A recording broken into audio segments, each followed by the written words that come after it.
Hi everyone, welcome to Goodman Arts Centre Open House. My name is Jeffrey and I'm from Artifacts. So Artifacts was established to allow adults a place where they can rediscover their passion for arts and also to let them try out different arts and crafts without any fear. So today we will be here for a short workshop on rubber stamp carving. So the things that I found in your kit will be the knife will be used for carving some of the items. So inside the kit will be 5 different types of blades and a handle. The blades can be taken this way and you just screw it tight. A precision knife like this, a kneaded eraser. So this is like a putty. You have a metal ruler, a cutting mat like this, A5 size, stamp pad. A block of rubber. It's a very big piece, so you have to cut it up into a smaller piece. So what I have here is one that is already cut. So this is around 50 mm by 35 mm. Okay, so what we're going to do is we're going to carve this piece of design here for the first exercise. And for the rest of the designs, you can choose from either one of these for the final output. Okay, this is like a fish. This is an easy design. Next one is a little elephant. And the last one will be this. It's a Peranakan towel. So this might be the most complex one. So we'll take a piece of tracing paper and we will trace this design onto the paper. Alright, so let me just do that. So you have a pencil and then you can just trace the design. Okay, so the design is meant to give you practice on different types of techniques as well as the mark making. So I will show you how we do the carving later on. So I have the design traced. So now I'm going to transfer it to the rubber block. So this is the one that has already been cut to the size.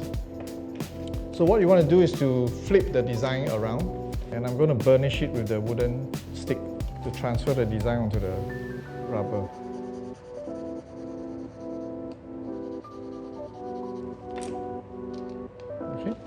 So what you have is the design has been transferred onto the rubber, and now we'll begin carving. Let me show you how to hold the knife and the precautions to take. Alright, so parents, if you're supervising your kids, the knife is very sharp, so either this one or even this one, right? So both knives are very sharp. So you really have to be mindful of your fingers. Okay, so I'll show you how to hold the knife. So always keep your carving hand away from the blade as far as possible. Okay, so of course you have to hold the rubber, but you have to ensure that it doesn't get to your fingers. You want to keep the knife at a 30-degree angle from what you can see in front. Okay, so it's a 30-degree angle, not like this, not vertical like this, or not even bend the other way around. Okay, so which will be unnatural for you. And we'll start carving the little square that you see on the design. So first step is to plunge the knife in. Okay, so ensure a very clean, smooth cut. So do not saw on the rubber, which means you just insert the blade in and then drag a little bit. So I will turn the rubber in order to carve the next 3 sides. Okay, so in other words, you do not move your knife to the other side. You always maintain at this angle. Turn the rubber or rotate the rubber so that you can cut on all the 4 sides of the square. Okay, so if everything goes well, it's very tiny, I'm not sure whether you can see, you will get a little pyramid that pops up. Okay, because the 4 cuts will meet in the middle and then the rubber will detach. Okay, so let me just continue with the third one, which will be a teardrop. So let me start with the small one first. So I'm cutting and maintaining my angle. Okay, so coming to the turn, I'm turning the rubber, I'm keeping my hand still and turning the rubber instead. Alright.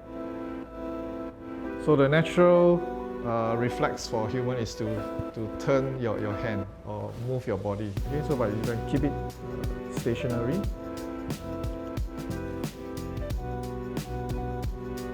And I'm going straight to the beginning of the cut. Okay. So if everything goes well again, you will get this shape popping up. Okay, so a nice clean cut around the teardrop shape.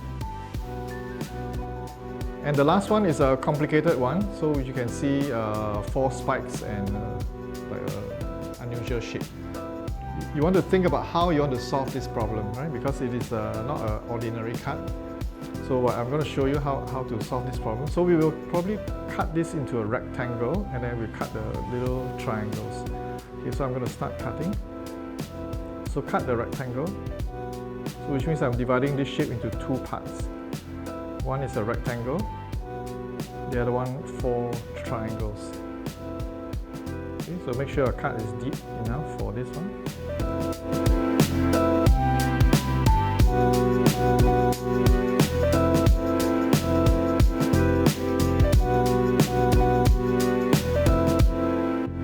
Okay, so this is the way, the technique to carve smooth and straight lines. Okay, so not sawing motion, but just dragging the knife. Okay, so we have finished carving the practice, right? So now I will just try it out to print a copy to show you how it looks like. So this is a good way to check whether your cut is clean or is jagged and so on. Okay, so let's do a test print. Okay, so you have an ink pad here, and you can either lift your rubber up and then do this.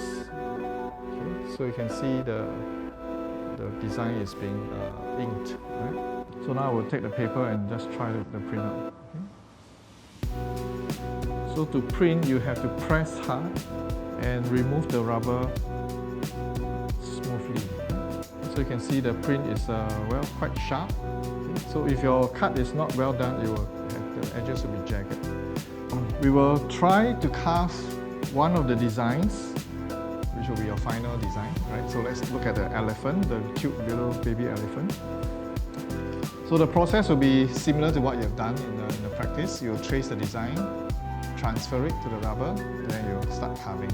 So in this case, for this particular example, you will also need to use the V-shaped carving knife, all right? So which you will use for the lines. So once again, use your tracing paper to trace the outline of the elephant.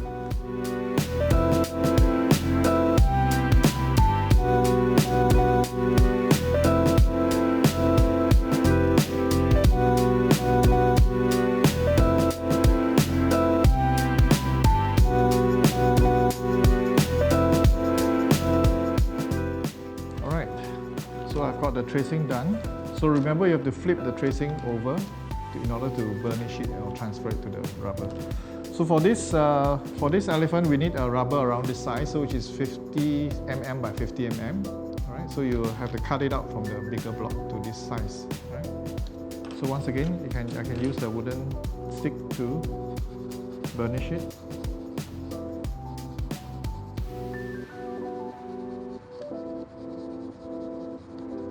So you have the elephant's transferred to the rubber.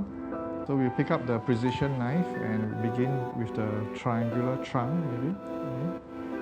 So let's go in with 3 cuts.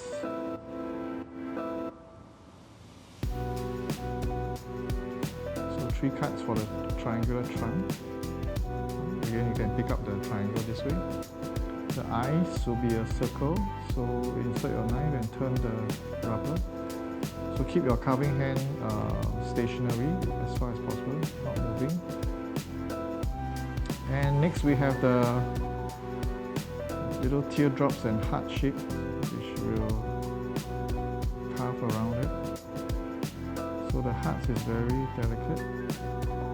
So make sure you do it slowly. So the heart shape. Okay, so from this point onwards, we're going to carve the lines. All right, this is where we use the V-shaped tool here. So let me show you how it's done. So the way to hold the V-shaped tool is to pick it up like this, and with your index finger pointing upwards. For this knife, you have to lower the angle, which means something like this. So if I can show you from a side view, okay, it should be around this angle, okay, not like this. Because if you carve this way, you will be digging into the rubber. Alright, so let's try carving a simple line. So again, hold it like this. And again, keep your hands away, so do not put your hands in front. Keep your non-carving hand away and carve the line like this. So you find that it's quite easy to carve into the rubber because the rubber is quite soft and the knife is very, very sharp. Okay, so we'll carve this way.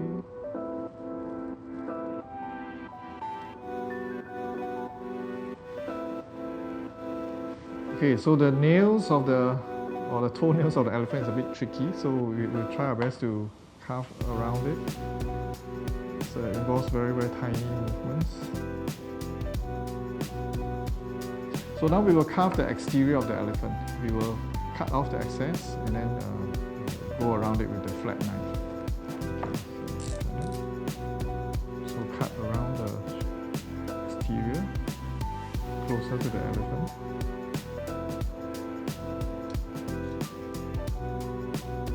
Right, so we'll start carving the exterior. So remember to angle the knife outwards. So I'm going to start with the trunk. Okay. So again, the angle of the knife is 45 degrees, pointing outwards. So just ensure your hands are in a safe position. Right? So because at some point the knife might pop out of the rubber. Okay, so turn.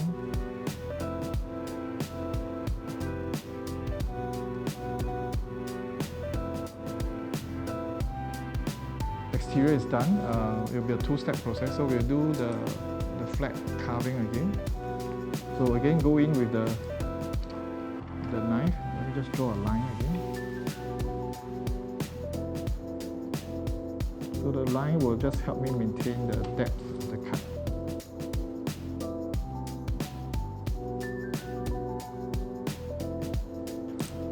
Okay, so I'm going in here. So insert the knife and cut perpendicular to the surface of the table and work your way around the elephant. Okay, so just take care of the delicate parts at the tail. Work your way around.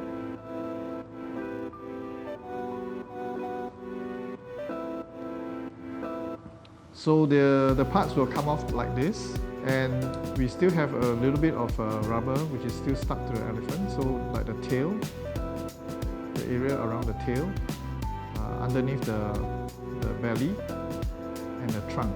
Right? So we need to do a second cut. So again, you might want to remove the excess rubber with the needed eraser. Okay, so this will get rid of the bits of rubber that might have been left behind. So now we will ink the stem. We will use purple. Now when inking the stem, just be mindful not to press too hard because the ink might squirt out. Right? So just be gentle and then just check to see that every part has been inked. Pressing onto the paper, you can press hard, but try not to move too much. Okay, so let's try it out. Right, so the elephant stem is like this. There are other designs that you can try out. It will be included in your kit. You can try these out at your own time, or you can find any other designs that you can draw out on your own. All right. So I hope you have enjoyed the carving session as much as I did. If you wish to learn more, you can check out Goodman Art Centre. So till then, bye bye.